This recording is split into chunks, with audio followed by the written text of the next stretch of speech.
Rahim. Fourth online lectures of statistical mechanics, and the topic we discuss here, entropy and properties of entropy. Properties of entropy.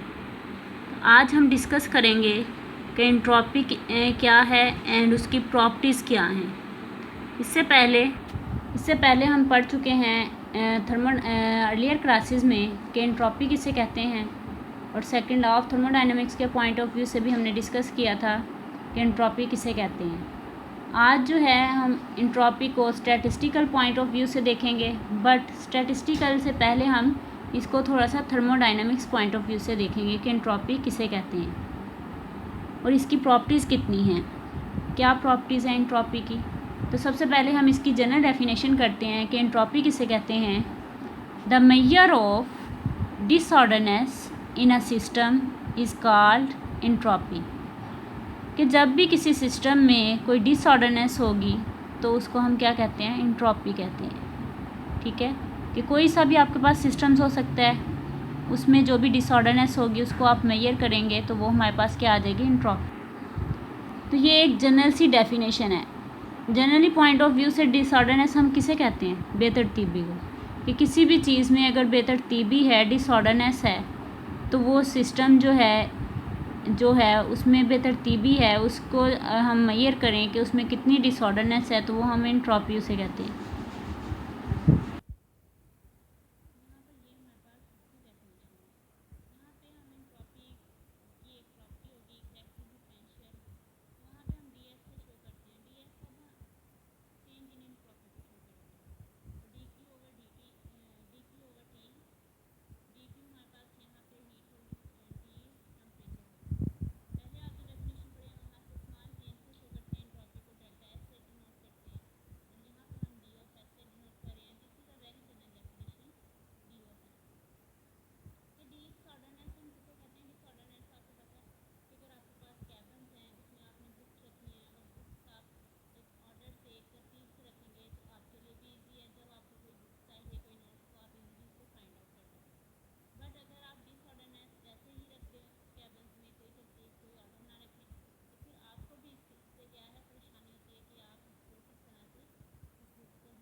Initially system की आप अगर example लें तो आप इस तरह से कह सकते हैं कि अगर एक रूम है, उस रूम में काफ़ी सारी बुक्स हैं या आपके पेंसिल्स हैं इस तरह से पड़ी हुई हैं, डिसऑर्डरनेस वे में पड़ी हुई हैं, तो आप वो देखते हैं कि कुछ कुछ ऑर्डर्स हैं, कुछ ऑर्डर्स में हैं तरतीब के साथ रखी हुई हैं, लेकिन कुछ जो हैं वो डिसऑर्डरनेस।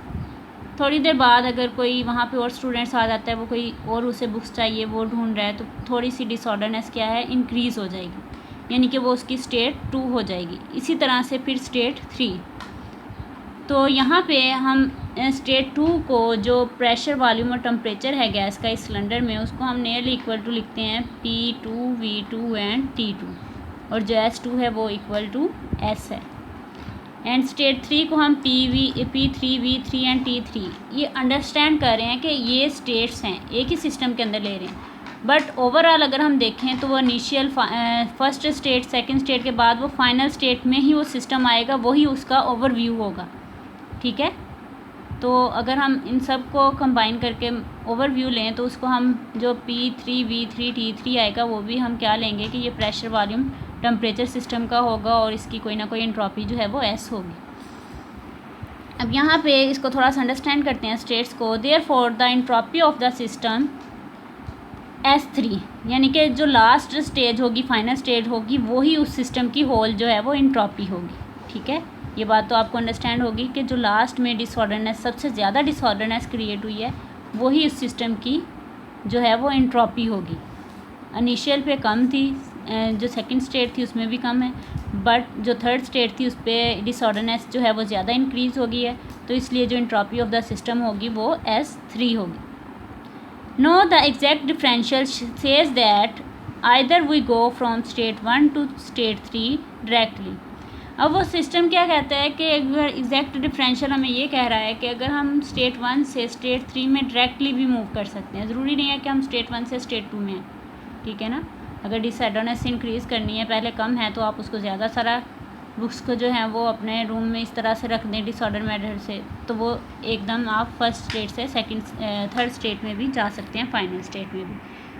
तो ये आपके पास एंड और क्या कर सकते हैं आप, स्टेट 1 से स्टेट 2 में जाएंगे, देन स्टेट 3 में जाएंगे, तो इस तरह से भी आप उसमें सिस्टम में जो है वो मूव कर सकते हैं। आपका जो प्रेशर, वॉल्यूम, टेम्परेचर है, ये डिसऑर्डरनेस जो है उसकी एंट्रोपी की वो इंक्रीज़ कर सकती है। The change in entropy is same, but जो चेंज इन एंट्रोपी होगी सिस्टम में वो क्या होगी, सेम होगी। वो सेम क्यों होगी, अभी मैंने आपको जैसे बता दिया कि डिसऑर्डरनेस आएगी उसमें, तो सेम इसलिए होगी कि सबकी स्टेट 1 स्टेट 2 की भी फाइनल स्टेट क्या होगी, वो उनकी इनिशियल स्टेट होगी स्टेट 1 की, और उसकी final state state 2, but state 2 की स्टेट 3। तो ओवरऑल अगर हम देखेंगे तो दोनों स्टेट्स की फाइनल स्टेट क्या होगी, स्टेट 3। तो इस तरह से एंट्रोपी जो होगी, चेंज इन एंट्रोपी, वो क्या होगी, सिस्टम की सेम होगी। अब एक और फिगर यहाँ पे हमने लिया है। The figure shows that the change in entropy for different paths is same. अगर हम पाथ डिफरेंट कर लेते हैं, ठीक है, तो उसके लिए भी वो कह रहे हैं कि एंट्रोपी क्या होगी, सेम होगी। अब वो किस तरह से सेम होगी एंट्रोपी, पाथ डिफरेंट करने का क्या मतलब, तो इस तरह से ये आपके पास एक फिगर है यहाँ पे जो मैं दिखाना चाह रही हूँ आपको। ये देखें, ये इनिशियल स्टेट है सिस्टम की, ये फाइनल स्टेट है। अब 3 पाथ्स हैं इसमें, और वो पाथ्स भी स्टेट्स पे डिपेंड कर रहे हैं। ये तो वैसे इनिशियल है ना, इनिशियल पॉइंट उस सिस्टम का, सिलेंडर का कह लें, इनिशियली गैस का, फिर जैसे जैसे गैस डिसऑर्डरनेस इंक्रीज़ की, तो इस तरह से ये फाइनल स्टेट आ गई। अब एक आपके पास ये सोल्यूशन है कि आप इनिशियल स्टेट से डायरेक्टली मूव कर दें फाइनल स्टेट में। ठीक है, ये आपके पास क्या है, पाथ 1। इसके दरम्यान में कोई स्टेट आई नहीं, ठीक है ना, कोई स्टेट नहीं आई, डायरेक्टली आप इनिशियल से फाइनल में जा रहे हैं। अब सेकंड अगर आप देखें तो ये सेकंड स्टेट में यहाँ पे आप पहले जाएंगे, फिर यहाँ पे, फिर यहाँ पे, तो ये 3 स्टेट्स आ गई। सेकंड जो पाथ आपने फॉलो किया है फाइनल स्टेट तक पहुँचने का, वो उसमें 3 स्टेट्स आ गई, 1 2 एंड 3। इसी तरह से जो 3 स्टेट्स है, थर्ड पाथ है, वो आप अगर फॉलो करें तो उसमें आप देखें 1 2 3 4 5, तो 5 स्टेट्स आती हैं अगर आप उस पाथ को फॉलो करें तो फाइनल स्टेट तक पहुंचने के लिए। तो इस तरह से ये आपकी जो फिगर है वो बताएगी कि किस तरह से स्टेट्स इंक्रीज़ करती जाती हैं उतनी ही डिसऑर्डरनेस जो है वो बढ़ती जाएगी, लेकिन change in entropy of the systems क्या होगी, एग्जैक्ट डिफरेंशियल होगी, यानी कि वो सेम रहेगी। यहाँ पे मैंने लिखा है, यहाँ देखें कि पाथ 1 हैज़ नो स्टेट, यानी कि वो डायरेक्टली आप यहाँ से यहाँ मूव कर गए, तो यहाँ पे कोई स्टेट नहीं है। लेकिन पाथ 2 हैज़ 3 स्टेट्स, यहाँ पे मैंने आपको दिखाया कि पाथ 2 हैज़ 1, 2 एंड 3 स्टेट्स। इसी तरह से पाथ 3 हैज़ 5 स्टेट्स, तो पाथ 3 आपके पास ये वाला है DS, तो ये 1, 2, 3, 4 एंड 5, ये 5 स्टेट्स जो है उनको शो कर रहा है। इसकी अगर एक और एग्जांपल लें हम डेली लाइफ से अंडरस्टैंड करने के लिए कि किस तरह से ये स्टेट्स जो हैं वो इंक्रीज़ करती है किसी सिस्टम्स में जाने के लिए। ये मैंने 2 स्टेट्स लिए, 1 और 1। ये एक सिस्टम है आपके पास, उसमें 2 स्टेट्स हैं, यानी कि ये आप कह सकते हैं डाइस हैं, लूडो के दाने हैं। तो आप चाहते हैं कि दोनों पर 1, 1 आए, इस ऑर्डर से आप उनको रखें, तो ये 1, 1 एक ही टाइम में दोनों स्टेट्स पे आ सकता है। इसके अलावा और कोई भी प्रोबेबिलिटी या पॉसिबिलिटी नहीं है, यानी कि डिसऑर्डिनेट सिस्टम में क्या होगी, कम होगी, लेकिन इनिशियल अगर आप चेंज इन एंट्रोपी देखें वो क्या होगी, सेम होगी। ठीक है ना, 1 और 1 2 ही होगी change in entropy, exact differential वो आपके पास 2 ही रहेगा, बट स्टेट्स यहाँ पे क्या होंगी 2, लेकिन उनकी प्रोबेबिलिटी भी क्या है, जस्ट 2। इसी तरह से अगर आप 3 स्टेट्स लें, यानी कि 2 डाइस लिए हैं, एक में 3 आना चाहिए, अब दोनों डाइस पे आना चाहिए, यानी कि जस्ट 1 पे 3 आ जाए तो आप कहिए ठीक है, लेकिन दोनों डाइस को हमने काउंट करना है, तो एक पे 2 आ जाएगा, सेकंड पे 1, अगर सेकंड वाले पे 2 आ जाएगा, फर्स्ट वाले पे 1, इस तरह से आ जाएगा। तो ये इसमें क्या है, ये 2 स्टेट्स 3 स्टेट्स वाला है, इसमें 2 कम्बिनेशन होगी, डिसऑर्डरनेस थोड़ी सी क्या हो जाएगी, इंक्रीज़ कर जाएगी कि 2 प्रोबेबिलिटी आ गई, 2 पॉसिबिलिटीज़ हैं, इस पे भी 2 आ सकता है, इस पे भी 2 आ सकता है, या इस पे 1 आएगा या इस पे 1 आएगा।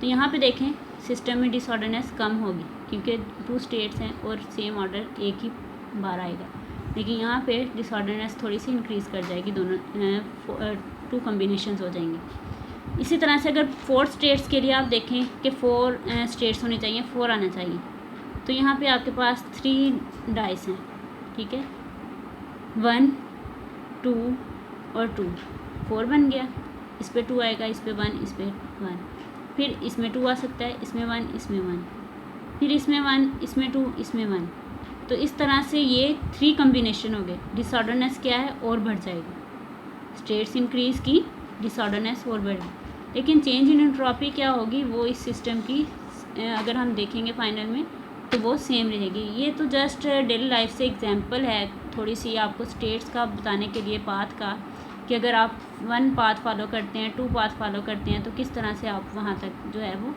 पहुँचते हैं, तो किस तरह से वो स्टेट फाइनल तक जाती है। यहाँ पे जैसे आपको दिखाया था डायरेक्टली भी आप जा सकते हैं, अगर आप पाथ फॉलो करेंगे तो ये 3 स्टेट्स आ जाएंगी, ये वाला पाथ फॉलो करेंगे, ये पाथ फॉलो करेंगे तो 5 स्टेट्स आ जाएंगी। तो ये तो जस्ट एंट्रोपी की एक सिंपल सी एग्जांपल है। नेक्स्ट हमारे पास है एडिटिव प्रॉपर्टी। सेकंड जो हमारे पास आ जाती है एंट्रोपी की प्रॉपर्टी, वो है additive property. The total entropy of the system is the sum of entropies. कि जो एडिटिव प्रॉपर्टी है, यानी कि ऐड करना है हमने एंट्रोपीज को, तो वो किस तरह से ऐड करेंगे कि टोटल एंट्रोपी जो हमारे पास आएगी वो सिस्टम्स की जितनी भी एंट्रोपीज़ होंगी सबको जमा कर लेंगे, सबका सम कर लेंगे, तो आपके पास जो है वो total entropy of the system आ जाएगी। अब यहाँ पे हम सपोज करते हैं let a system is subdivided into k numbers.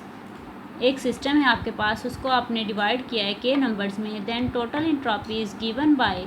अब जो टोटल एंट्रोपी होगी उसकी वो हम किस तरह से फाइंड आउट करेंगे। टोटल एंट्रोपी को S शो कर रहा है यहाँ पे, S1 जो सब डिवाइडेड हम कह रहे हैं, 1 से स्टार्ट करके हमारे पास k नंबर्स तक है सिस्टम को जो हमने डिवाइड किया। तो ये 1 से k सिस्टम तक की जो एंट्रोपी होगी उन सबको हम क्या कर लेंगे, ऐड कर लेंगे।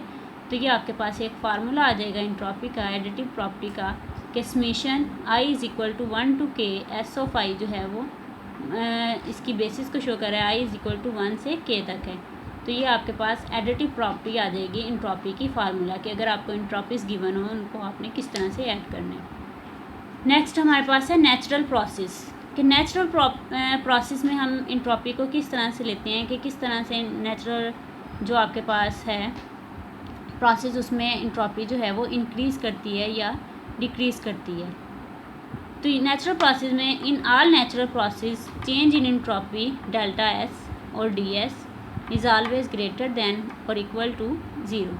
कि जितने भी नेचुरल प्रोसेस हमारे पास होंगे उन सब में हमारे पास क्या होगी, इंट्रॉपी जो है वो इंक्रीज़ ही होगी या फिर ज़ीरो होगी, यानी कि लेस नहीं होगी।